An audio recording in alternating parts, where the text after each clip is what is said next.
Bonjour, je m'appelle Olivia Novaretti-Polmier, je suis chef du service animation de la ville à la mairie de Monaco. Bienvenue dans les coulisses du village de Noël.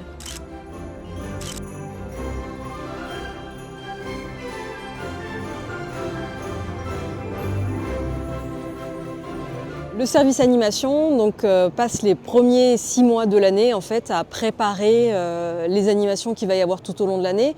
Donc c'est vrai que dès le mois de janvier, on se penche sur le thème du village de Noël. On s'occupe aussi de la foire parce qu'il y a beaucoup de candidatures et beaucoup de préparations parce que c'est un gros événement. On a des animations estivales sur le quai. On a des activités pour les enfants, des animations, le kart, le basket, un carrousel. Et puis on a des concerts aussi, des soirées au Square Gasto, soirées musicales, soirées enfantines. Donc on est pas mal occupé toute l'année. Et bonjour!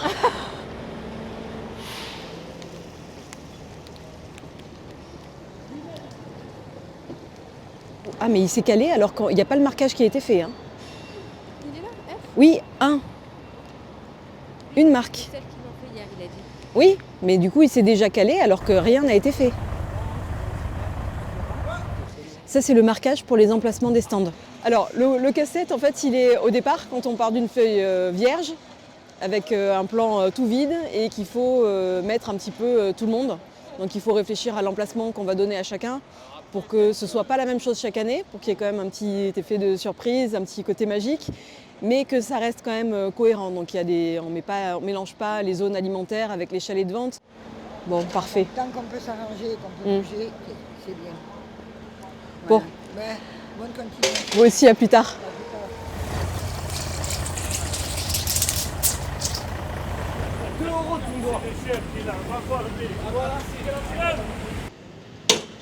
Je sais pas, vous me tenez au courant quand vous avez vu avec Martial Ouais. de si je dois modifier quelque chose? Je vous dis quelque chose. Allez, merci. Merci. Le service animation est composé de 24 personnes. Donc il y a 7 personnes au niveau administratif. On a une équipe de jardiniers, on a une équipe d'électriciens. Donc c'est vrai qu'il y a une grosse partie pendant les 6 premiers mois de l'année où le service administratif est vraiment à pied d'œuvre. Et puis à partir du moment où les manifestations prennent place et en tout cas se mettent en place, là c'est vraiment les équipes techniques qui jouent un rôle majeur.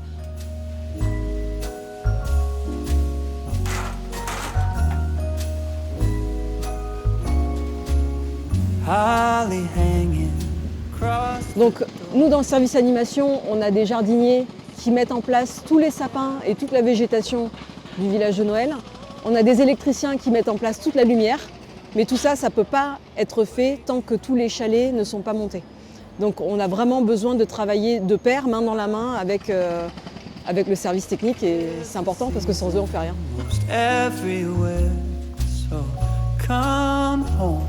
There's no better place, waking up on Christmas Day.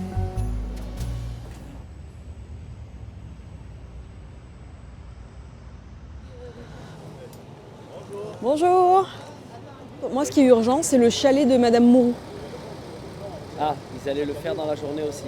Ouais. Il est là à la place du Il trafic. est là à la ça place du trafic, ouais. Donc vous voulez que je leur dise de commencer par celui-là? Oui, s'il vous plaît. D'accord, Et ça en marche. numéro 2, on peut faire le chalet des surveillants, s'il te plaît. Ça c'est moi qui le fais aujourd'hui. Ok, parfait. Donc Attention. tous les 6 par 2, 4 par 2 seront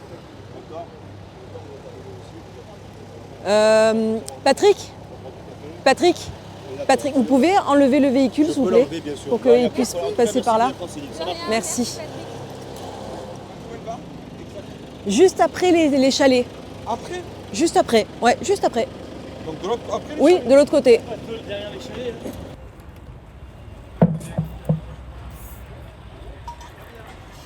Alors en fait, tous ces décors, on les fait fabriquer sur mesure. Donc c'est vraiment particulier pour le village de Noël. Donc ils sont fabriqués par un carnavalier de Nice. Et une fois que le village de Noël est terminé, nous on fait de la location. Donc en fait, eux, ils récupèrent les décors. Mais ils peuvent également les vendre. Ça arrive que certains forains ou parcs d'attractions rachètent ces décors pour pouvoir les utiliser chez eux après. Ouais, l'angle est bon là. Alors oui, le village de Noël, c'est quand même une grosse préparation parce qu'une fois que le thème a été défini et validé en conseil par les élus, il faut quand même réfléchir au décor qu'on va pouvoir proposer, parce que les thèmes ne sont pas toujours évidents. Il faut se renouveler chaque année. La disposition, c'est vrai que le plan du village change chaque année. C'est aussi ce qui fait sa particularité et son charme. Et puis on a aussi tous les dossiers de candidature. On a pas mal de demandes pour des commerçants, des manèges. Donc oui, c'est quand même une grosse partie de l'année.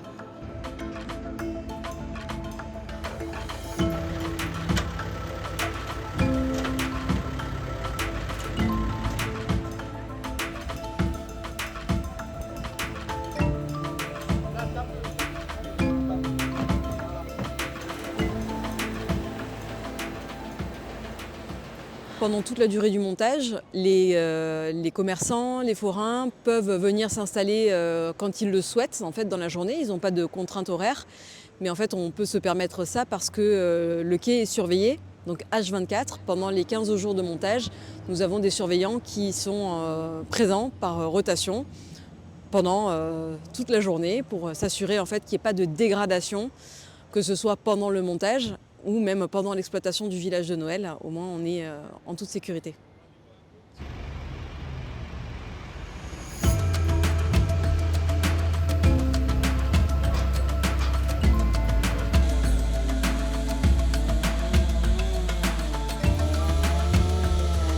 Donc là on est en train d'attaquer la phase finale du montage. Le gros du chantier a été fait, donc tous les chalets sont montés.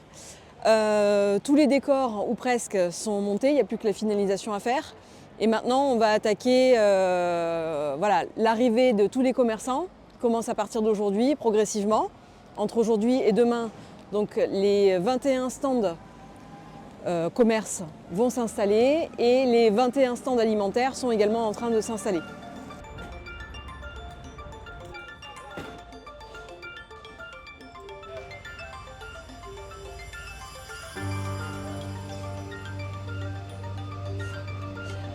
Alors, au niveau des manèges, on essaye d'avoir un peu de changement, mais c'est pas évident parce qu'on veut quand même avoir des manèges qui font un peu Noël. Donc là, ça fait quand même quelques années qu'on a des classiques, c'est-à-dire qu'on a un carrousel, on a la grande roue, ça c'est vraiment des indétrônables du village de Noël. Après, maintenant, c'est la deuxième année qu'on a une grande piste de luge. C'est un toboggan, mais c'est vrai que ça c'est quelque chose qui plaît et qui est indémodable. Bon, ce sont des forains qui gèrent ces manèges-là, donc eux ils ont vraiment l'habitude de monter leur métier rapidement. Entre vendredi et lundi, ils ont tout monté et là on est mardi, la grande roue est quasiment terminée, il n'y a plus que les nacelles à installer et c'est vrai que c'est quand même assez rapide, donc non, on est content, heureusement qu'ils sont là et qu'ils sont professionnels.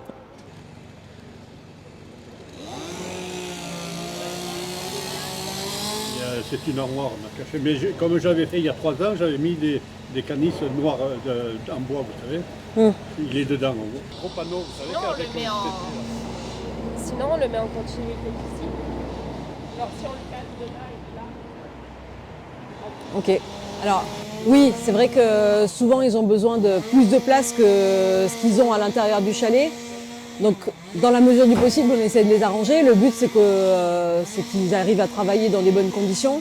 Maintenant, il faut qu'on fasse attention à ce que l'arrière ne soit pas un dépotoir, parce qu'on est quand même côté route, donc il y a énormément de passages, de gens qui voient, et on veut montrer qu'on est quand même, qu'on travaille proprement et qu'on respecte les normes d'hygiène, et que c'est pas le fouillis à l'arrière des stands, quoi. On veut pas cacher la misère, hein, on veut que ce soit propre partout.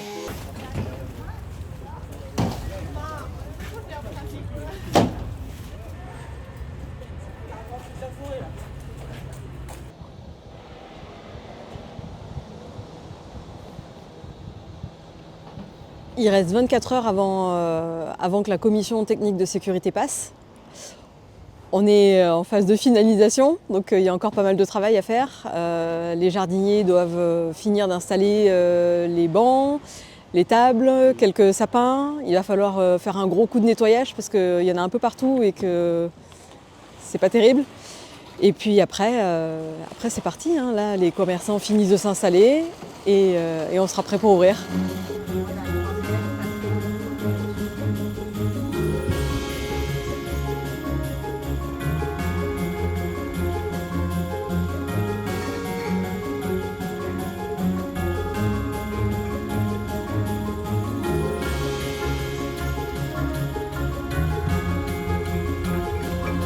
Extérieurement, il faut savoir rester calme et puis diriger les équipes de manière posée sans leur mettre trop de pression parce qu'ils savent qu'ils ont encore beaucoup de boulot à faire.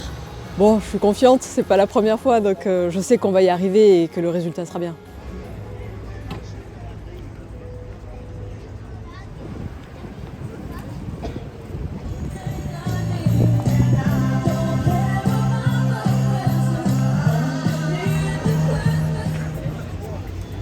Deux, un, zéro.